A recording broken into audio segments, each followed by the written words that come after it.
This is an A.E.D machine.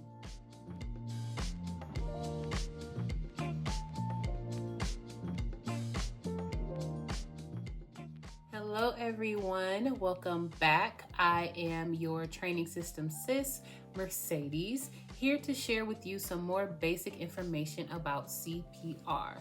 Now, this topic might be a bit intimidating to some people, but I guarantee you it's not as bad as it seems, okay?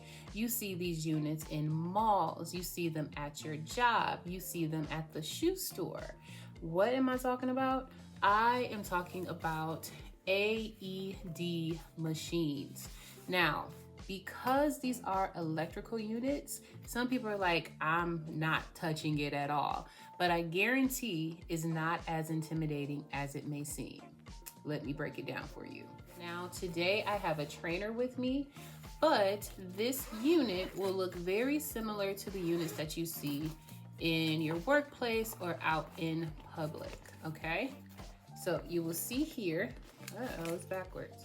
You will see here that it comes with adult pads. Excuse me. It comes with adult pads and it comes with the unit that will deliver the shock, okay? You will also see in this diagram that it shows you the positioning if you have a child, which includes putting one on the front middle of the chest, excuse me, and right in the center of the back, okay? I will also demonstrate that in a different video. Check out the links below. So there will be several steps that you take prior to getting access to your A.E.D machine. You will have to delegate to someone to go grab the A.E.D machine for you as you respond to an emergency situation. During that time, you will more than likely be implementing CPR. Now, once you get access to your A.E.D machine, you're going to immediately turn it on. Adult patient. If the patient is a child, press the child button. For the sake of the video, I'm going to pause the prompts so I'm not having to compete with it. So once you turn it on, you would then go to attaching these pads to the body. Now these pads are self-adhesive, so there's no need for you to find something to stick it to. You are sticking it directly to the body, okay? So you will see most pads will have a diagram here. So one pad is going to go on the breast on the top right, and then the other pad is going to go on the lower left of the rib cage, okay? So again, upper right, lower left, all right?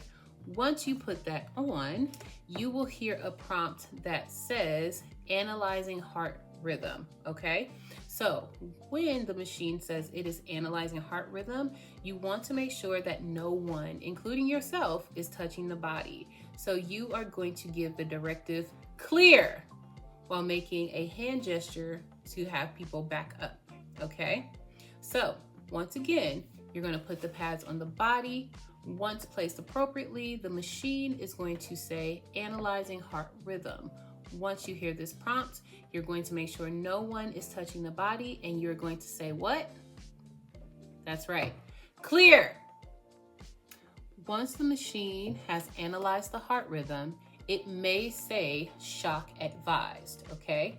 So when it says shock advised, you are going to wait for this button. It may be red, on some units it's yellow, it may be a different color on a different kind of unit, but it will illuminate, letting you know that the unit is charged and prepared to give the body a shock.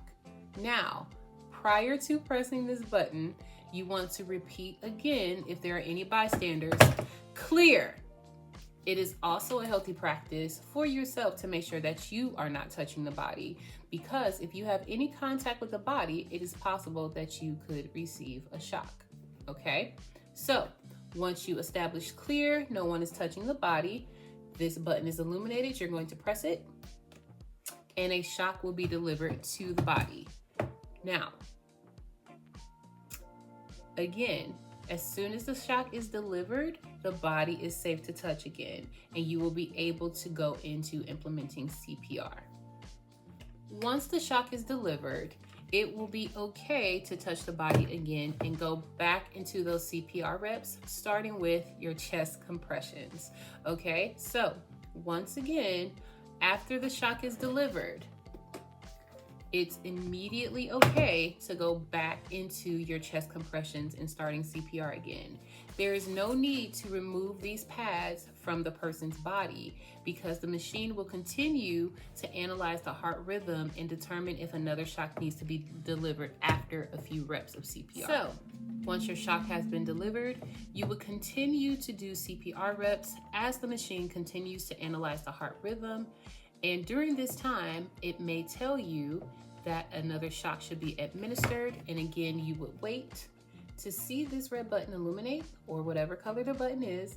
You would wait for it to illuminate. And then once you establish that it is all clear and nobody's touching the body, administer that shock and go right back into your CPR rep. Again, the A.E.D machine, although it appears intimidating, is very simple to use as long as you follow the prompts. Make sure that you are keeping everyone as safe as possible and that you continue to utilize the machine as it is so designed. If you have any questions about more information on the A.E.D machine or any CPR questions, please feel free to leave them in the comments below and I will answer. Thank you so much for coming to this training session with me. I hope that this made this particular part of the training more palatable for you and easier to understand. If you have any questions or comments, please make sure that you check out my information below. If you are interested in getting your CPR, A.E.D, or first aid, or all three, if you want to get certified in any of those areas, please follow the link for registration and see when my classes are available. I do in-person classes and online classes, so come hang out with me. All right, thank you so much for hanging out with your training system sis, and I will see you in the next video.